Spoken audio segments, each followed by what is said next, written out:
بسم الله الرحمن الرحیم. سلام او احترام دې ورسیږي. زه بیا هم تاسو قدرمن لیدونکو ته هیله یم تاسو ټول جوړ او روغ اوسئ او د روغتیا جامې مې په خپل تنو باندې ولرئ. زده کوونکو لکه څنګه چې تاسو پوهیږئ بیا هم زموږ موارد او مباحث په دې ناحیه کې د ماتریکسونو په ضرب باندې راغل. تاسو په یو ماتریکس کې د سکالر ضرب ولوستو. خواص مو درې نوع خواص یې درلودل. په درې وړو خواصو کې موږ تاسو ته مثال وکارو. هیله یم تاسو پوښتنې حل کړې وي او ماته یې په کومنټونو کې مو رالیږلي وي. بیا هم زده کوونکو تاسو ته وایم که چیرته تاسو د درس په هره ناحیه کې نه پوهیږئ یا هم مشکل لرئ، خپل مشکلات سره د دې چې تاسو خپل کورنۍ دندې استوئ ورسره یو ځای ولیکئ چې په کوم ناحیه کې تاسو مشکل لرئ. نو زده کوونکو زموږ نننی مبحث راځو. موږ درېیمه عملیه چې په ماتریکسونو کې موږ عملیې ولوستلې، نن یې د ضرب عملیه وایو. د ضرب عملیه زده کوونکو لږ څه فرق لري د جمع عملیه او تفریق عملیې سره. نو زده کوونکو لږ به متفاوته وي، خو لومړنی شرط چې تاسو قبلوئ یا هم ورته متوجه کیږي دغه مواردو په پام کې نیولو سره تاسو ماتریکس ضرب همدې ترتیب باندې تاسو ترسره کوئ او سوال حلوئ. نو زده کوونکو زموږ نننی مبحث د دوه ماتریکسونو ضرب ده. په څنګه کولی شو موږ دوه ماتریکسونه سره جمع مو زده کړه، تفریق مو زده کړ، څنګه یې نن کولی شو ضرب ترسره کړو. په ننني لوست کې د دوه ماتریکسونو ضرب کاروو چې ورته وایي ملټیپلیکیشن اف ټو ماتریکسز. د ملټیپلیکیشن اف ټو ماتریکسز زموږ نننی مبحث ده. دغه مبحث تاسو د خپلو 11 ټولګیو کتابونو په 213 او 213 پاڼه کې پیدا کړئ او له موږ سره یو ځای تعقیب کړئ تر څو تاسو په دې عملیې باندې هم وپوهیږئ. نو زده کوونکو لږ څه متفاوته ده دغه عملیه د نسبت تفریق عملیې ته او جمع عملیې ته. د زده کوونکو د دوه ماتریکسونو په ضرب کې چې کوم خاصیت تاسو پاملرنه ډیره کوئ هغه به دی صرف یو شرط او یو خاصیت ډیر په نظر کې نیسئ، باقي تاسو کولی شئ عملیه سرته ورسوئ. هغه خاصیت دا ده چې لومړی ماتریکس د ستون زده کوونکو لومړی ماتریکس ستون ته تاسو ګورئ. لومړی ماتریکس ستون د دویم ماتریکس سطر سره که چیرته برابر وو ضرب امکان لري، که چیرته برابر نه وو ضرب امکان نه لري. لکه څنګه چې تاسو په جمع او تفریق عملیه کې دا ولوستله چې دوه ماتریکسونه هغه وخت جمع او تفریق کیږي چې د دوی څه شی مرتبه سره مشابه وي یا هم یوسانه وي او کوم ماتریکس چې لاسته راځي د هغه مرتبه هم د دې دوه ماتریکسونو د مرتبو په شان وي. لومړی ماتریکس ستون د دویم ماتریکس د سطر سره برابروي باید یو ډول وي تر څو ضرب امکان پذیره شي. زده کوونکو که چېرته زه په سمبولیک یا ریاضیکي شکل بیان کړم ام ضرب د ان دې ناحیې کې مرتبه د ا ماتریکس د ضرب لپاره د بي ماتریکس باید د ستونونو شمیر دې ناحیې کې سره مساوي وي. د دې ماتریکس د سطرونو شمیر د لومړی ماتریکس د ستونونو شمیر سره مساوي وي او بالاخره نتیجه کې چې سی ماتریکس منځته راځي یا هم حاصل ضرب دې دواړو باید دغسې وي چې بیا هم دې ناحیې کې ام ضرب د پی وي، یعنې د لومړني ماتریکس د سطرونو شمیر د دویم ماتریکس د ستونونو د شمیر سره مساوي وي. د څه شي د پی سره یا هم دې ناحیې کې د ستون حیثیت لري، دې سره باید مشابه وي. یک بار دیگه هم میگم زده کوونکو د دوه ماتریکسونو د ضرب لپاره د لومړني ماتریکس د ستونونو شمیر د دویم ماتریکس د سطر سره باید مساوي وي. زده کوونکو د لومړني ماتریکس مرتبه د ستون شمیر ته ګورئ، د دویم ماتریکس د سطر شمیر ته ګورئ باید سره مساوي وي. آخري او نهایي د دوی د حاصل ضرب نه چې کومه ماتریکس لاسته راځي ام ضرب پی وي. ام ضرب پی وي یعنې د سطر شمیر یې دې ناحیې کې د لومړني ماتریکس په شان وي، د ستونونو شمیر یې د دویم ماتریکس د ستون په شکل باندې یا هم شان باندې وي. نو تاسو په دې ناحیې کې دې نقطې ته ډېره پاملرنه کوئ. د لومړني مثال په لور باندې ځو، دغه مثال کاروو، زموږ ملتیا بیا هم وکړئ. زه زده کوونکو دغه عبارت پاکوم تر څو تخته لویه شي او زه تاسو ته وکولی شم تاسو په ډېر دقت سره وپوهوم. مثال هم زده کوونکو دې ناحیې کې لیکو ا ماتریکس دې ناحیې کې لیکو چې څه شی ده 1 2 0 ده، بیا هم منفي 1 0 او 1 ده. دغه د دې ماتریکس څه شی ده؟ دغه لومړنی ماتریکس ده چې ا په نوم ده. بي ماتریکس په دې ناحیې کې موږ ته په ستوني ډول راکړه 1 0 منفي 1 ده. موږ ته یې ویلي ا ضرب د بي پیدا کړئ. زده کوونکو راځئ لومړی وټاکو مرتبې په کوم حال کې دي. یو سطر دوه سطره، یو ستون دوه ستونه درې ستونه، یعنې دوه سطره درې ستونه لري. باید د ده د ستونونو شمیر د لومړني سطر د لومړني ماتریکس د ستون شمیر د دویم سطر د دویم ماتریکس د سطرونو سره مساوي وي. یو ستون لري درې سطره لري، ښه درې سطره یو ستون. د دې زده کوونکو لومړني ماتریکس موږ وویلې دغه ناحیه به زه تاسو ته هایلایټ ډول ولیکم. د لومړني ماتریکس د ستون شمیر د دویم ماتریکس د سطر سره باید مساوي وي چې دغه عملیه عیناً همدې ډول باندې ده. ښایي A ضرب B دې ناحیې کې لاسته راوړمه په دې شکل مساوي کیږي. زه بیا هم زده کوونکو یو غټ ماتریکس دې ناحیې کې ورته لیکم چې 1 2 0 1 2 0 دې ناحیې کې دغه ماتریکس د ضرب وهمه د کوم ماتریکس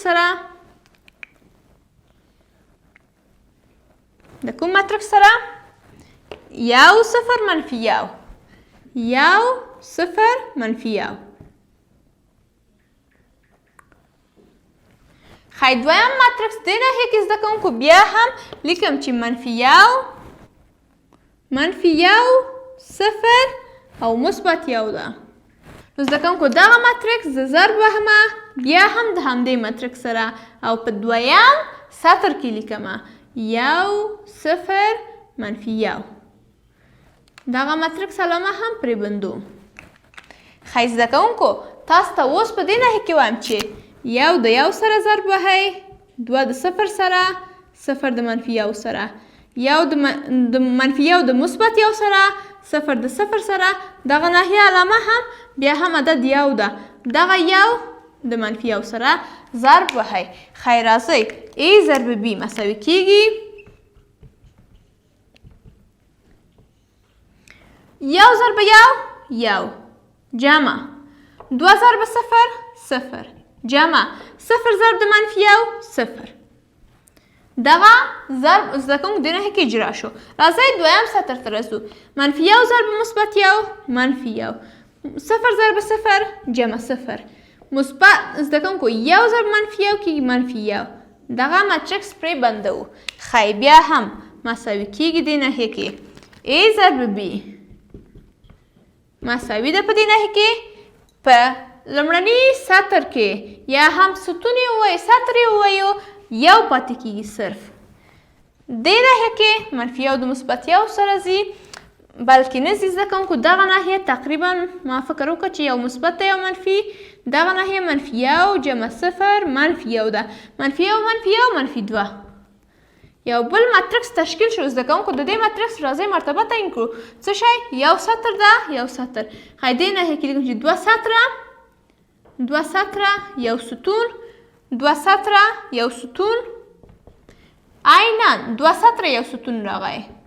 نو زده کوونکو تاسې ولده موږ ضرب په څه ترتیب باندې ترسره کړه خو دغه به وایو زده کوونکو چې دغه ماتریکسونه په دې ناحیې کې یو لږ څه اسانه هم وو. زده کوونکو دې ناحیې کې د لومړني ماتریکس د سطرونو شمیر دې ناحیې کې د سطرونو شمیر سره برابر ده. د دویم ماتریکس د ستون شمیر د دې ماتریکس د ستون سره برابر ده. ښایي موږ خواصو کې همدغه عملیه ویلې وه او زموږ عیناً ضرب په دې ناحیې کې دقیق ده. بل مثال په لور باندې ځو بیا هم زموږ ملتیا وکړئ. زده کوونکو دا ځل به یو بل ماتریکس سرته رسوو خو دا به لږ ساده شکل نه لري لږ مغلق شکل به لري. نو تاسې وکولی شئ هر ډول مغلق ماتریکس هم حل کړی شئ. دغه ماتریکس زده کوونکو A ماتریکس عبارت ده A باندې ښودلی ده 2 3 منفي 1 2 3 منفي 1. زده کوونکو دویم سطر منفي 2 1 او 2 ده. بله زده کوونکو دقیق ډول باندې همداسې ده. B ماتریکس زده کوونکو دې ناحیې کې لیکم چې B ماتریکس مساوي ده له په ستوني بڼه باندې وایم 1 2 منفي 1. بله بڼه زده کوونکو 3 0 2 په دې شکل باندې ده. موږ ته یې ویلي دي وایي تاسو A ضد B لاسته راوړئ. زده کوونکو لومړی مرتبې تعینوو. یو سطر 2 سطره 3 ستونه. صحیح شو. دویم ماتریکس باید د سطرونو شمیرې سره مساوي وي. یو سطر 2 سطره 3 سطره 2 ستونه. بله زده کوونکو دغه ناحیه د دې ناحیې سره دغه زده کوونکو د ستونونو شمیر د دې ناحیې د سطرونو سره مساوي ده. ضرب امکان پذیره ده. ښایي د ضرب دپاره A ضرب B لیکمه په دې ناحیې کې چې مساوي کیږي. ضرب عملیه هم په دې ناحیې کې لیکم. ماتریکس دپاره لومړني دپاره زده کوونکو 2 3 منفي 1 ضرب اجرا کوم په دې ناحیه کې زده کوونکو.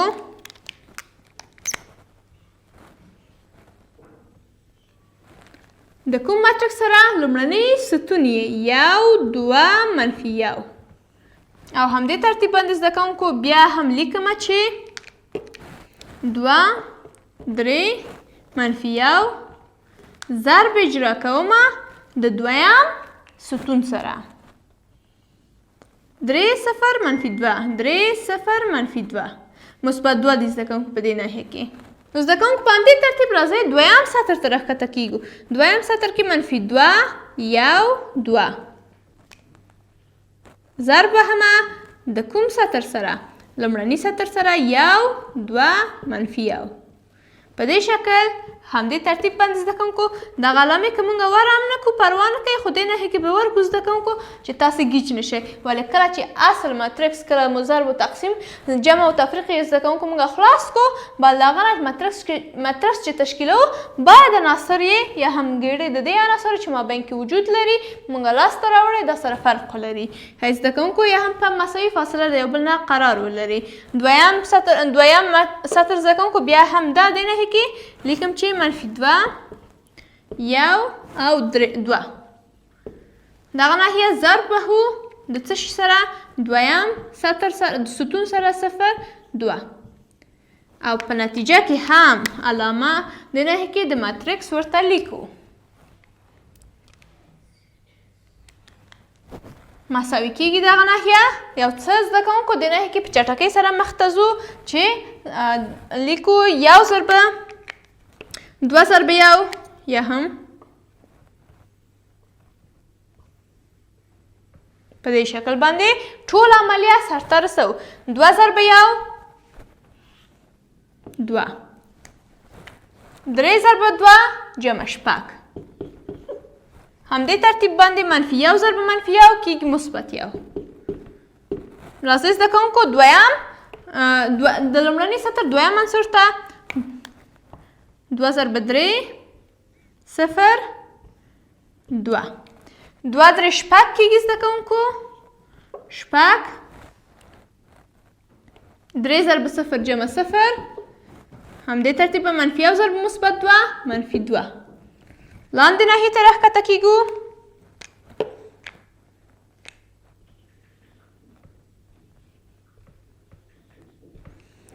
2 ضرب منفي 1 منفي 2 مثبت 1 ضرب 2 مثبت 2 درېیمه ناحیه 2 ضرب منفي 1 منفي 2 راځئ زده کوونکو د دویم ستون دویم عنصر ته یا هم د دویم سطر دویم عنصر ته راځو ضرب بیا هم ترسره کوو 3 0 2 منفي 2 ضرب 3 کېږي منفي شپږ 1 ضرب 0 0 0 ضرب هر عدد 0 او 2 ضرب 2 څلور کېږي جمع څلور. ماتریکس بند بیا هم دې ناحیې کې اصل ماتریکس غواړم تشکیل کړم. ښایي زده کوونکو 2 جمع شپږ کېږي 8 جمع 1 9 کېږي دغه ناحیه 9 شپږو نه چې 2 لاړ شي څلور منفي 2 مثبت 2 زده کوونکو ځي منفي 2 دې ناحیه کې منفي شپږو نه چې څلور راشي مثبت 2 منفي 2 کېږي زده کوونکو دغه ناحیه منفي شپږو نه چې مثبت 4 راشي علامه د غټ عدد تفریق کېږي منفي 2. زده کوونکو ښایي ا ضرب بي لاسته راغله په دې ناحیه کې کوم ماتریکس 9 او 4 منفي 2 او منفي 2 ښایي د مرتبه 2 سطره 2 ستونه لري یعنی سطرونه د لومړني عنصر د سطرونو سره ستونونه یې هم د دویم ماتریکس د ستونونو سره برابر دي. قدرمن لیدونکو دغه د دوه ماتریکسونو ضرب هیله مند یم تاسو یو څه زده کړي اوسیږي او په دې مثال باندې پوهېدلي وئ. ما تاسو ته زده کوونکو تر نهایته پورې کوشش وکړو چې دغه تاسو ته لږ اسانه کړم او ضرب یې تاسو ته امکان پذیر کړم. هیله مند یم پوه شوي اوسیږئ. تاسو که چېرته بیا هم مشکل لرئ کولی شئ درخواست وکړئ او زه ستاسو مشکلات حل کړم. زده کوونکو په دې نښې کې دریم مثال پاتې کېږي سره د فعالیت ستاسو کورنۍ دنده. تر بیا ښې چارې ولرئ. الله پامان.